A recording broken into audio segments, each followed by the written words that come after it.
ನಮಸ್ಕಾರ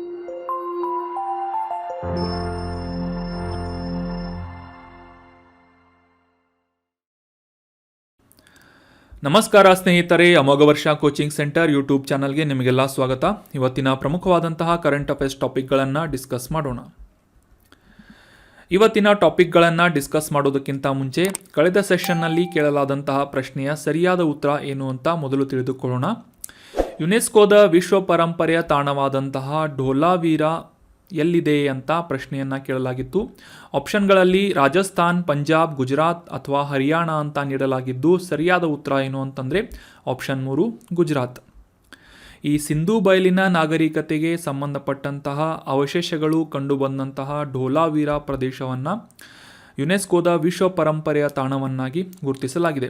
ಸೊ ಇದು ಇರುವುದು ಗುಜರಾತ್ ರಾಜ್ಯದಲ್ಲಿ. So option 3 is right answer ಮಾಡಿದಂತಹ ಮತ್ತು ನಿಮ್ಮ ಒಪಿನಿಯನ್ಗಳನ್ನು ಕಮೆಂಟ್ ಬಾಕ್ಸ್ನಲ್ಲಿ ಕಮೆಂಟ್ ಮಾಡಿದಂತಹ ಎಲ್ಲ ಸ್ಟೂಡೆಂಟ್ಸ್ಗಳಿಗೆ ಕಾಂಗ್ರ್ಯಾಚುಲೇಷನ್ಸ್. ಇದೇ ರೀತಿ ಡಿಸ್ಕಷನ್ನಲ್ಲಿ ಭಾಗವಹಿಸ್ತಾರಿ. ನಿಮ್ಮ ಒಪಿನಿಯನ್ಗಳನ್ನು ಅಥವಾ ಸಜೆಷನ್ಗಳನ್ನು ಕಮೆಂಟ್ ಬಾಕ್ಸ್ನಲ್ಲಿ ಕಮೆಂಟ್ ಮಾಡ್ತಾ ಇರಿ ಅಂತ ಹೇಳ್ತಾ ಇವತ್ತಿನ ಪ್ರಶ್ನೆ ಏನು ಅಂತ ನೋಡೋಣ. ಭಾರತದಲ್ಲಿ ಎಕ್ಸಿಮ್ ಬ್ಯಾಂಕನ್ನು ಯಾವ ವರ್ಷದಲ್ಲಿ ಸ್ಥಾಪನೆ ಮಾಡಲಾಯಿತು? ಮುಖ್ಯವಾಗಿ ಆಮದು ಮತ್ತು ರಫ್ತುಗಳನ್ನು ಅವುಗಳ ಮ್ಯಾನೇಜ್ಮೆಂಟನ್ನು ಮಾಡುವಂತಹ ಭಾರತದ ಎಕ್ಸ್ಪೋರ್ಟ್ ಇಂಪೋರ್ಟ್ ಬ್ಯಾಂಕ್ ಅಂತ ಕೂಡ ಕರ್ಕೊಳ್ಳಿ. ಎಕ್ಸಿಮ್ ಬ್ಯಾಂಕನ್ನು ಯಾವ ವರ್ಷದಲ್ಲಿ ಸ್ಥಾಪಿಸಲಾಯಿತು ಅಂತ ಪ್ರಶ್ನೆ ಇದ್ದು ಆಪ್ಷನ್ಗಳಲ್ಲಿ 1952, ಆಪ್ಷನ್ 2 1965, ಆಪ್ಷನ್ 3 1971 ಅಥವಾ ಆಪ್ಷನ್ 4 1982 ಅಂತ ಇದೆ. ನಿಮ್ಮ ಉತ್ತರಗಳನ್ನು ಕಮೆಂಟ್ ಬಾಕ್ಸ್ನಲ್ಲಿ ಕಮೆಂಟ್ ಮಾಡಿ. ಇದರ ಸರಿಯಾದ ಆನ್ಸರ್ ಮತ್ತು ಎಕ್ಸಿಮ್ ಬ್ಯಾಂಕ್ಗೆ ಸಂಬಂಧಪಟ್ಟಂತಹ ಕೆಲವೊಂದಿಷ್ಟು ಪ್ರಮುಖ ಮಾಹಿತಿಗಳನ್ನು ಮುಂದಿನ ಸೆಷನ್ನಲ್ಲಿ ಡಿಸ್ಕಸ್ ಮಾಡೋಣ. ಇನ್ನು ಇವತ್ತಿನ ಆರ್ಟಿಕಲ್ಗೆ ಸಂಬಂಧಪಟ್ಟಂತಹ ಪ್ರಶ್ನೆ ಏನು ಅಂತ ನೋಡೋದಾದರೆ, PM ಕಿಸಾನ್ ಅನ್ನುವ ಯೋಜನೆ ನೀವೆಲ್ಲ ಫೆಮಿಲಿಯರ್ ಆಗಿರ್ತೀರ ಈ ಒಂದು ಯೋಜನೆಗೆ. ಸೊ ಈ PM ಕಿಸಾನ್ ಇದರ ಫುಲ್ ಫಾರ್ಮ್ ಏನು ಅಂತ, ವಿಸ್ತೃತ ರೂಪ ಏನು ಅಂತ ಪ್ರಶ್ನೆ ಇದೆ. ಆಪ್ಷನ್ಗಳಲ್ಲಿ ಪ್ರಧಾನಮಂತ್ರಿ ಕೃಷಿ ಸಮಾಧಾನ ಯೋಜನೆ, ಆಪ್ಷನ್ 2 ಪ್ರೈಮರಿ ಮೇನ್ ಸ್ಟ್ರೀಮ್ ಕೃಷಿ ಸಂಧಾನ್ ಯೋಜನಾ, ಆಪ್ಷನ್ 3 ಪ್ರಧಾನಮಂತ್ರಿ ಕಿಸಾನ್ ಸಮ್ಮಾನ್ ನಿಧಿ ಯೋಜನಾ ಅಥವಾ ಆಪ್ಷನ್ 4 ಪ್ರೊಫಿಷಿಯನ್ಸಿ ಇನ್ ಮಾನ್ಯ ಕಿಸಾನ್ ಸುನಿಧಿ ಯೋಜನಾ ಅಂತ ಇದೆ. ಸೊ ಸರಿಯಾದ ಉತ್ತರ ಏನು ಅಂತಂದರೆ ಆಪ್ಷನ್ 3 ಪ್ರಧಾನಮಂತ್ರಿ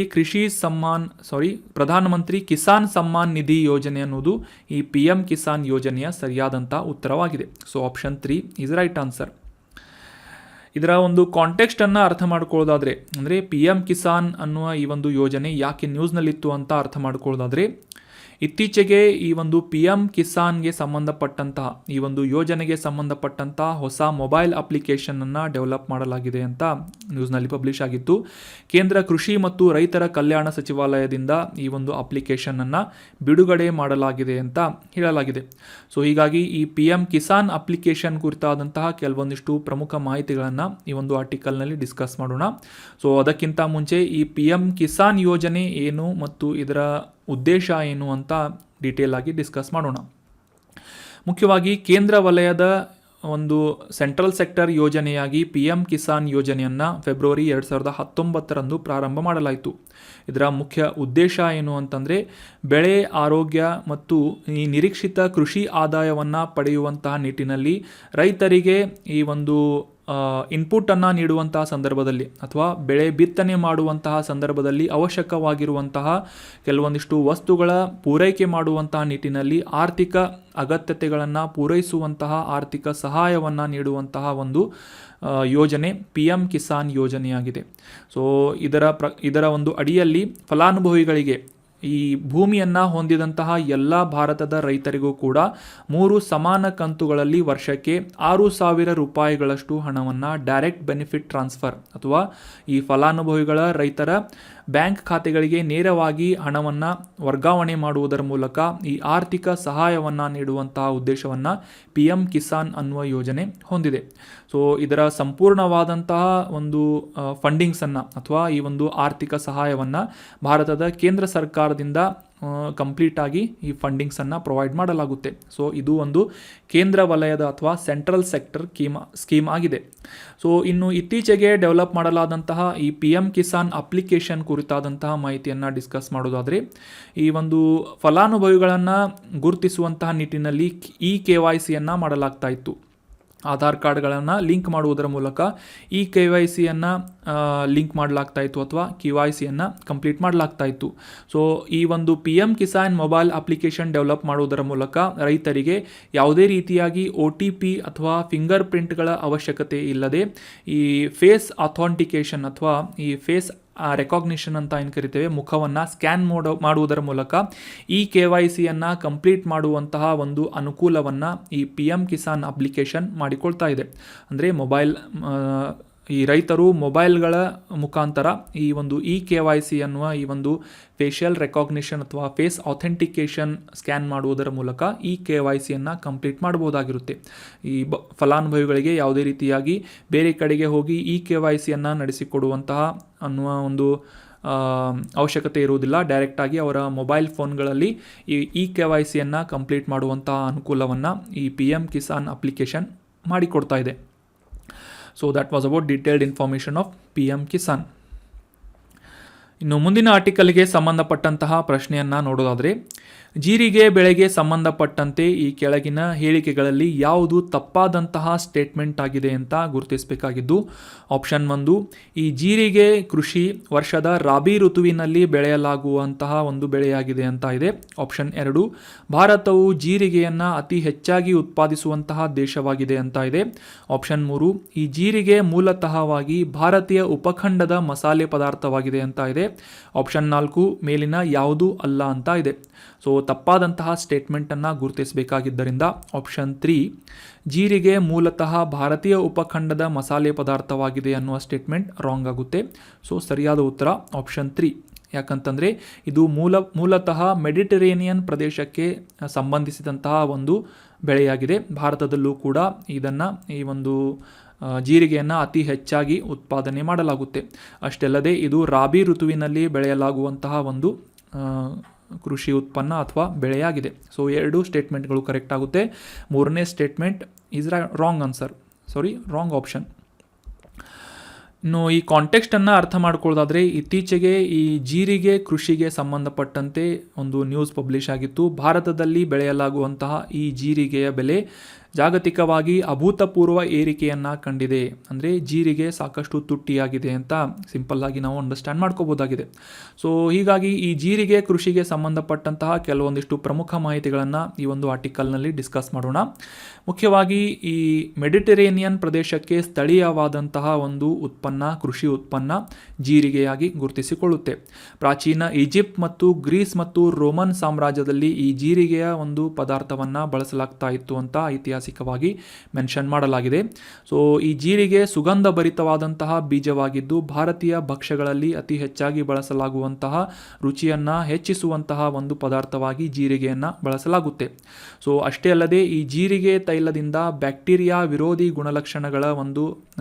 ಗುಣಲಕ್ಷಣಗಳನ್ನು ಹೊಂದಿರುವಂತಹ ಈ ಒಂದು ತೈಲ ಮುಖ್ಯವಾಗಿ ಪಶು ವೈದ್ಯಕೀಯ ಔಷಧಗಳಲ್ಲಿ ಮತ್ತು ಇತರ ಕೈಗಾರಿಕೆಗಳಲ್ಲೂ ಕೂಡ ಈ ಒಂದು ಜೀರಿಗೆಯನ್ನು ಬಳಸಲಾಗುತ್ತದೆ. ಸೊ ಇದರ ಒಂದು ಬೆಳೆಗೆ ಸಂಬಂಧಪಟ್ಟಂತಹ ಕೆಲವೊಂದಿಷ್ಟು ಮಾಹಿತಿಗಳನ್ನು ಡಿಸ್ಕಸ್ ಮಾಡೋದಾದರೆ, ಮುಖ್ಯವಾಗಿ ಈ ಜೀರಿಗೆ ಉಷ್ಣವಲಯದ ಅಥವಾ ಉಪ ಉಷ್ಣವಲಯದ ಹವಾಗುಣಗಳಲ್ಲಿ ಚೆನ್ನಾಗಿ ಬೆಳೆಯುವಂತಹ ಒಂದು ಬೆಳೆಯಾಗಿದೆ. ಸೊ ಅಷ್ಟೇ ಅಲ್ಲದೆ ಎಲ್ಲ ರೀತಿಯ ಮಣ್ಣುಗಳಲ್ಲೂ ಕೂಡ ಈ ಒಂದು ಜೀರಿಗೆಯನ್ನು ಬೆಳೆಯುವಂತಹ ಒಂದು ಅನುಕೂಲ ಇದ್ದು, ಅದರಲ್ಲೂ ಮುಖ್ಯವಾಗಿ ಉತ್ತಮವಾಗಿ ಮಳೆ ಹೊಂದಿದಂತಹ ಈ ಮರಳು ಮಿಶ್ರಿತ ಲೋಮ್ ಸ್ಯಾಂಡ್ನಲ್ಲಿ ಹೆಚ್ಚಾಗಿ ಈ ಜೀರಿಗೆಯನ್ನು ಬೆಳೆಯುವುದಕ್ಕೆ ಸೂಕ್ತವಾದಂತಹ ಮಣ್ಣಾಗಿ ಗುರುತಿಸಿಕೊಳ್ಳುತ್ತದೆ. ಈ ಸಾಮಾನ್ಯವಾಗಿ ಮಧ್ಯಮ ತಂಪಾದಂತಹ ಆರ್ದ್ರತೆ ಇಲ್ಲದಂತಹ ಅಥವಾ ಈ ಮಾಯ್ಶ್ಚರ್ ಇಲ್ಲದಂತಹ ಪ್ರದೇಶದಲ್ಲಿ ಹೆಚ್ಚಾಗಿ ಜೀರಿಗೆಯನ್ನು ಬೆಳೆಯಲಾಗುತ್ತದೆ. ಈ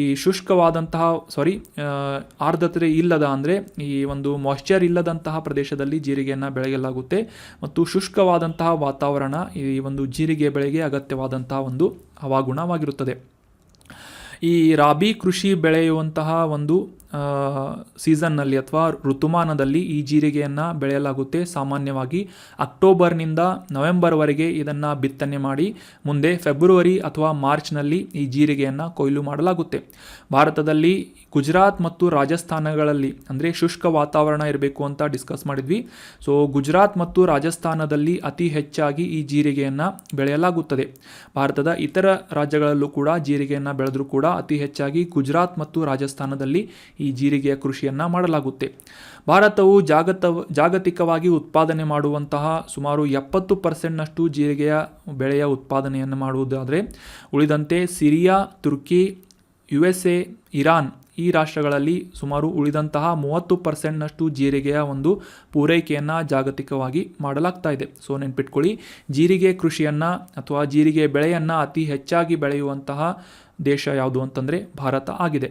ಸೊ ಇತ್ತೀಚೆಗೆ ಈ ಜೀರಿಗೆಯ ಒಂದು ಬೆಲೆ ಇತ್ತೀಚೆಗೆ ಅಭೂತಪೂರ್ವವಾದಂತಹ ಏರಿಕೆಯನ್ನು ಕಂಡಿದೆ ಅಂತ ನಾವು ಕಾಂಟೆಕ್ಸ್ಟ್ನಿಂದ ಕೂಡ ಅರ್ಥ ಮಾಡ್ಕೊಂಡ್ವಿ. ಸೊ ಇದಕ್ಕೆ ಸಂಬಂಧಪಟ್ಟಂತಹ ಸ್ಟ್ಯಾಟಿಕ್ ಅಥವಾ GK ಮಾಹಿತಿಗಳನ್ನು ಕೂಡ ಡಿಸ್ಕಸ್ ಮಾಡಿದ್ವಿ. ಇನ್ನು ಮುಂದಿನ ಆರ್ಟಿಕಲ್ಗೆ ಸಂಬಂಧಪಟ್ಟಂತಹ ಪ್ರಶ್ನೆ, ಗ್ಲೋಬಲ್ ಲಿವೇಬಿಲಿಟಿ ಇಂಡೆಕ್ಸ್ ಅಥವಾ ಜಾಗತಿಕ ವಾಸಯೋಗ್ಯ ಸೂಚ್ಯಂಕವನ್ನು ಈ ಪ್ರಕಟಿಸುವಂತಹ ಸಂಸ್ಥೆ ಯಾವುದು ಅಂತ ಪ್ರಶ್ನೆ ಇದೆ. ವಾರ್ಷಿಕವಾಗಿ ಈ ಒಂದು ಸೂಚ್ಯಂಕವನ್ನು ಪ್ರಕಟಿಸಲಾಗುತ್ತೆ.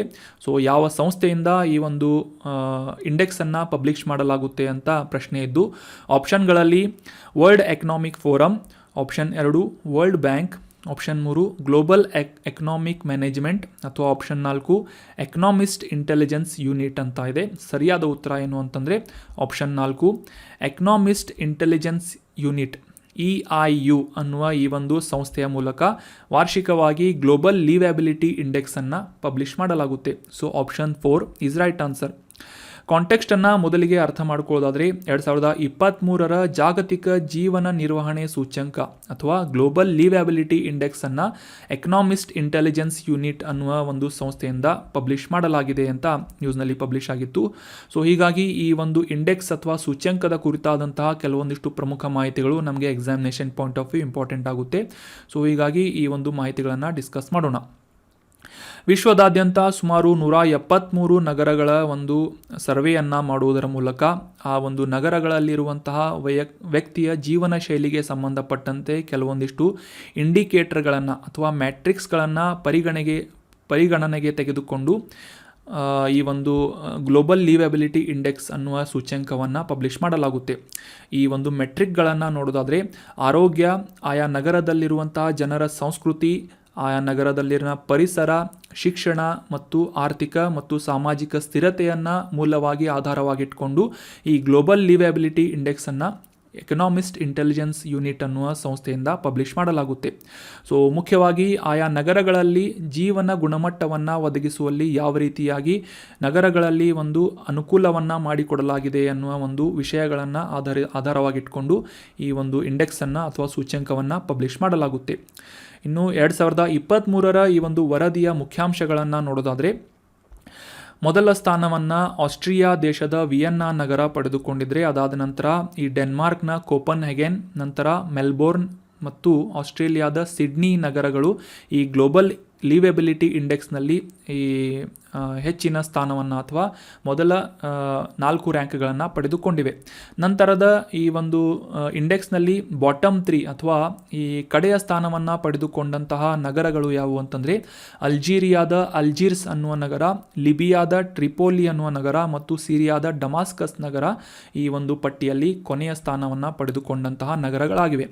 ಇನ್ನು 173 ನಗರಗಳ ಪೈಕಿ ಈ ಭಾರತದ ಒಂದು ರ್ಯಾಂಕಿಂಗ್ಗಳನ್ನು ನೋಡೋದಾದರೆ, ಭಾರತದ ನಗರಗಳ ರ್ಯಾಂಕಿಂಗ್ಗಳನ್ನು ನೋಡೋದಾದರೆ 173 ನಗರಗಳ ಪೈಕಿ ಮುಂಬೈ, ಭಾರತದ ಈ ವಾಣಿಜ್ಯ ನಗರಿಯಾದಂತಹ ಮುಂಬೈ 141ನೇ ಸ್ಥಾನವನ್ನು ಪಡೆದುಕೊಂಡಿದ್ದರೆ 144ನೇ ಸ್ಥಾನದಲ್ಲಿ ಚೆನ್ನೈ ಇದೆ. ಮತ್ತು ನಮ್ಮ ಬೆಂಗಳೂರು 148ನೇ ರ್ಯಾಂಕನ್ನು ಪಡೆದುಕೊಂಡಿದ್ದರೆ ಅಹಮದಾಬಾದ್ 147ನೇ ರ್ಯಾಂಕನ್ನು ಈ ಒಂದು ಪಟ್ಟಿಯಲ್ಲಿ ಪಡೆದುಕೊಂಡಿದೆ. ಸೊ ಮುಖ್ಯವಾಗಿ ಆಯಾ ನಗರಗಳಲ್ಲಿರುವಂತಹ ಕೆಲವೊಂದಿಷ್ಟು ಸಮಸ್ಯೆಗಳ ಕಾರಣಕ್ಕಾಗಿ ಈ ಒಂದು ಪಟ್ಟಿಯಲ್ಲಿ ಭಾರತದ ನಗರಗಳು ಅಷ್ಟೊಂದು ಉತ್ತಮವಾಗಿ ಪರ್ಫಾರ್ಮ್ ಮಾಡಿಲ್ಲ ಅಂತ ಕೂಡ ನಾವು ಸಿಂಪಲ್ಲಾಗಿ ಇದರಲ್ಲಿ ಈ ಒಂದು ರಿಪೋರ್ಟ್ನಲ್ಲಿ ಅಂಡರ್ಸ್ಟ್ಯಾಂಡ್ ಮಾಡ್ಕೋಬೋದಾಗಿದೆ. So that was about Global Liveability Index. ಭಾರತದ ಕೆಲವೊಂದಿಷ್ಟು ನಗರಗಳು ಆಲ್ಮೋಸ್ಟ್ ಕಡೆಯ ಸ್ಥಾನವನ್ನು ಪಡೆದುಕೊಂಡಿದೆ ಅಂತ ನಾವು ಅಂಡರ್ಸ್ಟ್ಯಾಂಡ್ ಮಾಡ್ಕೋಬೋದಾಗಿದೆ. ಮೊದಲ ಸ್ಥಾನವನ್ನು ಆಸ್ಟ್ರಿಯಾ ದೇಶದ ವಿಯೆನ್ನಾ ನಗರ ಪಡೆದುಕೊಂಡಿದೆ. ಇನ್ನು ಮುಂದಿನ ಆರ್ಟಿಕಲ್ಗೆ ಸಂಬಂಧಪಟ್ಟಂತಹ ಪ್ರಶ್ನೆ, ಈ ಕೆಳಗಿನ ಯಾವ ಕಂಪನಿಯು ಇತ್ತೀಚೆಗೆ ಭಾರತದಲ್ಲಿ ಮೊದಲ ನ್ಯಾನೋ ಯೂರಿಯಾವನ್ನು ಉತ್ಪಾದನೆ ಮಾಡಿದೆ ಅಂತ ಪ್ರಶ್ನೆ ಇದೆ. ಆಪ್ಷನ್ಗಳಲ್ಲಿ Zuari Agro Chemicals Limited, option 2 National Fertilizers Limited, option 3 Indian farmers fertiliser cooperative Limited, ಅಥವಾ option 4 Coromandel International Limited nano ಇದೆ. ನ್ಯಾನೋ ಯೂರಿಯಾವನ್ನು ಭಾರತದಲ್ಲಿ ಮೊದಲ ಬಾರಿಗೆ ಉತ್ಪಾದನೆ ಮಾಡಿದಂತಹ ಸಂಸ್ಥೆ ಯಾವುದು ಅಂತಂದರೆ option 3 Indian farmers fertilisers cooperative limited. ಈ ಫುಲ್ ಫಾರ್ಮ್ ನಿಮಗೆ ನೆನಪು ಬರೆದಿದ್ರು ಕೂಡ ಇಫ್ಕೋ ಅನ್ನುವ ಕಂಪನಿಯನ್ನು ನೀವು ನೋಡಿರ್ತೀರಿ ಅಥವಾ ಕೇಳಿರ್ತೀರಿ. ಸೊ ಆ ಒಂದು ಸಂಸ್ಥೆಯಿಂದ ಭಾರತದಲ್ಲಿ ಈ ನ್ಯಾನೋ ಯೂರಿಯಾವನ್ನು ಡೆವಲಪ್ ಮಾಡಲಾಗಿದೆ. So option 3 is right answer. ಕಾಂಟೆಕ್ಸ್ಟನ್ನು ಮೊದಲಿಗೆ ಅರ್ಥ ಮಾಡ್ಕೊಳ್ಳೋದಾದರೆ, ಇತ್ತೀಚೆಗೆ ಈ ಭಾರತದಲ್ಲಿ ಇರುವಂತಹ ಈ ಒಂದು ಫರ್ಟಿಲೈಸರ್ ಕಂಪನಿಯಾದಂತಹ ಇಫ್ಕೋ ಅನ್ನುವ ಕಂಪನಿ ಅಥವಾ Indian farmers fertiliser cooperative limited ಅನ್ನುವ ಕಂಪನಿಯಿಂದ ನ್ಯಾನೋ ಯೂರಿಯಾವನ್ನು ಉತ್ಪಾದನೆ ಮಾಡಲಾಗಿದೆ ಅಂತ ಡಿಸ್ಕಸ್ ಮಾಡಿದ್ವಿ ಒಂದು ಆರ್ಟಿಕಲ್ನಲ್ಲಿ. ಸೊ ಅದರ ಒಂದು ಬ್ಯಾಕ್ಗ್ರೌಂಡ್ನಲ್ಲಿ ಇತ್ತೀಚೆಗೆ ಯುನೈಟೆಡ್ ಸ್ಟೇಟ್ಸ್ನ ಯುನೈಟೆಡ್ ಸ್ಟೇಟ್ಸ್ಗೆ ಅಥವಾ ಅಮೇರಿಕಾಗೆ ಈ ನ್ಯಾನೋ ಯೂರಿಯಾವನ್ನು ರಫ್ತು ಮಾಡುವಂತಹ ಉದ್ದೇಶದಿಂದ ಕ್ಯಾಲಿಫೋರ್ನಿಯಾದ ಮೂಲದ ಕಾಪೂರ್ ಎಂಟರ್ಪ್ರೈಸಸ್ ಅನ್ನುವ ಒಂದು ಕಂಪನಿಯೊಂದಿಗೆ ಒಂದು ಒಪ್ಪಂದಕ್ಕೆ ಇಫ್ಕೋ ಕಂಪನಿ ಸಹಿ ಮಾಡಿದೆ ಅಂತ ನ್ಯೂಸ್ನಲ್ಲಿ ಪಬ್ಲಿಷ್ ಆಗಿತ್ತು.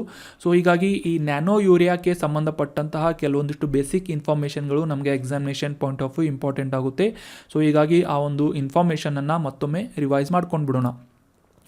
ಮುಖ್ಯವಾಗಿ ಸಾರಜನಕವನ್ನು ಅಗ್ರಿಕಲ್ಚರಲ್ ಇನ್ಪುಟ್ ಆದಂತಹ ಸಾರಜನಕವನ್ನು ಒದಗಿಸುವಂತಹ ನಿಟ್ಟಿನಲ್ಲಿ ನ್ಯಾನೋ ತಂತ್ರಜ್ಞಾನದ ಆಧಾರವನ್ನಾಗಿ ಇಟ್ಕೊಂಡು ಸಸ್ಯಗಳಿಗೆ ಈ ಒಂದು ನ್ಯಾನೋ ಯೂರಿಯಾವನ್ನು ಬಳಸುವಂತೆ ಈ ಒಂದು ನ್ಯಾನೋ ಯೂರಿಯಾವನ್ನು ಡೆವಲಪ್ ಮಾಡಲಾಗಿದೆ ಇಫ್ಕೋ ಅನ್ನುವ ಕಂಪನಿಯಿಂದ. ಸೊ ಅಷ್ಟೇ ಅಲ್ಲದೆ ಈ ಇಫ್ಕೋ ಅನ್ನುವ ಕಂಪನಿಯಿಂದ ಅಭಿವೃದ್ಧಿಪಡಿಸಲಾದಂತಹ ನ್ಯಾನೋ ಯೂರಿಯಾವನ್ನು ಪೇಟೆಂಟ್ ಕೂಡ ಮಾಡಲಾಗಿದೆ. ಭಾರತ ಸರ್ಕಾರದಿಂದ ಅನುಮೋದಿಸಲ್ಪಟ್ಟಂತಹ ಅಂದರೆ ನ್ಯಾನೋ ಯೂರಿಯಾವನ್ನು ಅನುಮೋದಿಸಲ್ಪಟ್ಟಂತಹ ಒಂದೇ ಒಂದು ಸಂಸ್ಥೆ ಯಾವುದು ಅಂತಂದರೆ ಇಫ್ಕೋ ಆಗಿ ಗುರುತಿಸಿಕೊಳ್ತಾ ಇದೆ. ಅಷ್ಟೇ ಅಲ್ಲದೆ ರಸಗೊಬ್ಬರ ನಿಯಂತ್ರಣ ಆದೇಶ ಅಥವಾ ಫರ್ಟಿಲೈಸರ್ ಕಂಟ್ರೋಲ್ ಆರ್ಡರ್ನಲ್ಲೂ ಕೂಡ ಈ ಒಂದು ನ್ಯಾನೋ ಯೂರಿಯಾವನ್ನು ಇನ್ಕ್ಲೂಡ್ ಮಾಡಲಾಗಿದೆ ಅಂತ ಈ ಒಂದು ನ್ಯೂಸ್ನಲ್ಲಿ ಡಿಸ್ಕಸ್ ಮಾಡಲಾಗಿತ್ತು. ಸೊ ಇನ್ನು ಈ ನ್ಯಾನೋ ಯೂರಿಯಾದ ಕೆಲವೊಂದಿಷ್ಟು ವೈಶಿಷ್ಟ್ಯಗಳನ್ನು ನೋಡೋದಾದರೆ, ಆಗಲೇ ತಿಳಿಸಿದ ಹಾಗೆ ಈ ಒಂದು ನ್ಯಾನೋ ಅಂತಂದರೆ ಈ ಮ್ಯಾಥಮೆಟಿಕಲ್ಲಿ ಅಂಡರ್ಸ್ಟ್ಯಾಂಡ್ ಮಾಡ್ಕೊಳ್ಳೋದಾದರೆ ಯಾವುದೇ ಒಂದು ವಸ್ತುವಿನ 10⁻⁻⁹ ಇಷ್ಟು ಚಿಕ್ಕ ಪ್ರಮಾಣದ ವಸ್ತುವನ್ನು ಅಥವಾ ಅಂಶವನ್ನು ನ್ಯಾನೋ ಅಂತ ಗುರುತಿಸಿಕೊಳ್ಳಲಾಗುತ್ತೆ. 10⁻⁹ ಅಂತ. ಸೊ ಅಷ್ಟು ಚಿಕ್ಕ ಪ್ರಮಾಣದ ಅಂಶವನ್ನು ನ್ಯಾನೋ ಅಂತ ಗುರುತಿಸಲಾಗುತ್ತೆ.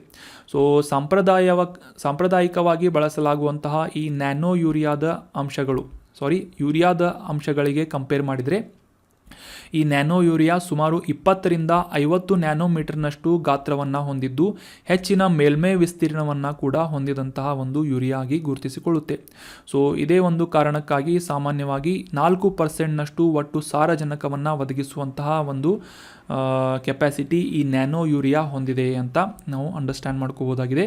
ಸೊ ನೆನ್ಪಿಟ್ಕೊಳ್ಳಿ, 10⁻⁹ ಅಂತಂದರೆ 1 ನ್ಯಾನೋಮೀಟರ್ ಆಗುತ್ತೆ. ಸೊ ಈ ನ್ಯಾನೋ ಯೂರಿಯಾದ ಕಣ ಎಷ್ಟಿದೆ ಅಂತಂದರೆ 20-50 ನ್ಯಾನೋಮೀಟರ್ನಷ್ಟು ಗಾತ್ರದಷ್ಟು ಈ ಒಂದು ನ್ಯಾನೋ ಯೂರಿಯಾ ಅಂಶ ಹೊಂದಿದೆ.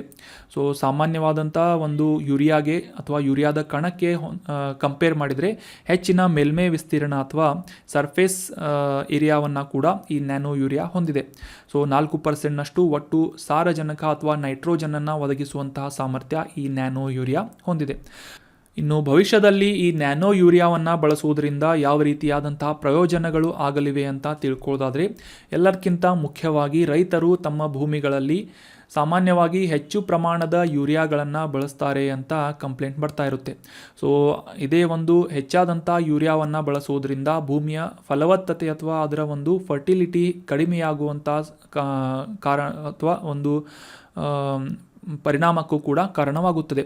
ಸೊ ಈ ರೀತಿಯಾಗಿ ಈ ರಸಗೊಬ್ಬರಗಳ ಅಸಮತೋಲನ ಮತ್ತು ಅತಿಯಾದಂತಹ ಬಳಕೆಯನ್ನು ನಿಯಂತ್ರಿಸುವ ನಿಟ್ಟಿನಲ್ಲಿ ಈ ನ್ಯಾನೋ ಯೂರಿಯಾ ಸಾಕಷ್ಟು ಸಹಾಯ ಮಾಡುವುದಷ್ಟೇ ಅಲ್ಲದೆ ಈ ಬೆಳೆಯ ಉತ್ಪಾದಕತೆ ಆಗಿರ್ಬೋದು, ಮಣ್ಣಿನ ಆರೋಗ್ಯ ಆಗಿರ್ಬೋದು, ಉತ್ಪನ್ನಗಳ ಪೌಷ್ಟಿಕಾಂಶದ ಗುಣಮಟ್ಟವನ್ನು ಸುಧಾರಿಸುವಂತಹ ನಿಟ್ಟಿನಲ್ಲಿ ಈ ನ್ಯಾನೋ ಯೂರಿಯಾದ ಇನ್ವೆನ್ಷನ್ ಅಥವಾ ಒಂದು ಅನ್ವೇಷಣೆ ಏನಿದೆ ಒಂದು ಕ್ರಾಂತಿಕಾರಿಯಾದಂತಹ ಬೆಳವಣಿಗೆಯಾಗಿದೆ ಭಾರತದಲ್ಲಿ ಅಂತ ನಾವು ಅಂಡರ್ಸ್ಟ್ಯಾಂಡ್ ಮಾಡ್ಕೋಬೋದು. ಅಷ್ಟೇ ಅಲ್ಲದೆ ಈ ಕಡಿಮೆ ಇಂಗಾಲದ ಹೆಜ್ಜೆ ಗುರುತು ಅಥವಾ ಲೋ ಕಾರ್ಬನ್ ಫುಟ್ಪ್ರಿಂಟನ್ನು ಮಾಡುವುದರಲ್ಲಿ ಮತ್ತು ಪರಿಸರ ಸ್ನೇಹಿಯಾದಂತಹ ಪ್ರಯೋಜನವನ್ನು ಕೂಡ ಈ ನ್ಯಾನೋ ಯೂರಿಯಾ ಮಾಡಿಕೊಡಲಿದೆ. ಸುಮಾರು 80%ಗಿಂತ ಹೆಚ್ಚು ಬೆಳೆಗಳಿಗೆ ಹೆಚ್ಚಿದ ಲಭ್ಯತೆ ಮತ್ತು ಹೆಚ್ಚಿನ ಪೌಷ್ಟಿಕಾಂಶಗಳನ್ನು ನೀಡುವಂತಹ ನಿಟ್ಟಿನಲ್ಲಿ ಬೆಳೆಯ ದಕ್ಷತೆಯನ್ನು ಹೆಚ್ಚು ಮಾಡುವಂತಹ ನಿಟ್ಟಿನಲ್ಲಿ ನ್ಯಾನೋ ಯೂರಿಯಾ ಸಾಕಷ್ಟು ಅನುಕೂಲವನ್ನು ಮಾಡಿಕೊಡಲಿದೆ ಅಂತ ನಾವು ಅಂಡರ್ಸ್ಟ್ಯಾಂಡ್ ಮಾಡ್ಕೋಬೋದಾಗಿದೆ. ಸೊ ನ್ಯಾನೋ ಯೂರಿಯಾವನ್ನು ಇತ್ತೀಚೆಗೆ ಇಫ್ಕೋ ಅನ್ನುವ ಫರ್ಟಿಲೈಸರ್ ಕಂಪನಿಯಿಂದ ಡೆವಲಪ್ ಮಾಡಲಾಗಿದೆ ಅನ್ನೋದು ಇಂಪಾರ್ಟೆಂಟ್ ಆದಂಥ ಮಾಹಿತಿಯಾಗಿದೆ. So that was all about today's discussion. ಈಗ ಡಿಸ್ಕಸ್ ಮಾಡಲಾದಂಥ ಎಲ್ಲ ಆರ್ಟಿಕಲ್ಸ್ಗಳನ್ನು ಮತ್ತೊಮ್ಮೆ ರಿವಿಷನ್ ರೂಪದಲ್ಲಿ ರಿವೈಸ್ ಮಾಡ್ಕೊಂಡು ಬಿಡೋಣ.